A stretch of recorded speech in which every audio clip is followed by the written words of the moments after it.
खबर से आगाह करते चले सरगोदा के इलाका नाहंग अड्डा पर वाकया गैस की दुकान में सिलेंडर फटने से आग भड़क उठी है।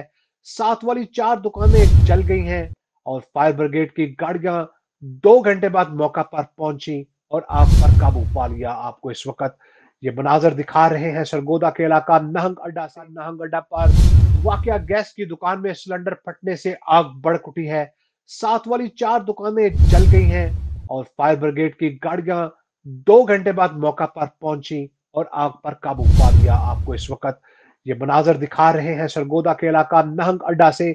हमारे नुमाइंदे इमरान खान इस वक्त वहां पर मौजूद है, उनसे बात करते हैं। जी इमरान, बताइएगा ये वाकया कैसे पेश आया? जी बिल्कुल, सरगोदा जंग रोड अड्डा न्यांग पर गैस सिलेंडर धमाका पेश आया, जिसके बाइस इलाका में खौफ और रात फैल गया। धमाके के बाइस मुतअद्दिद दुकानें जलकर राख हो गईं, ताहम कोई जानी नुकसान नहीं हुआ।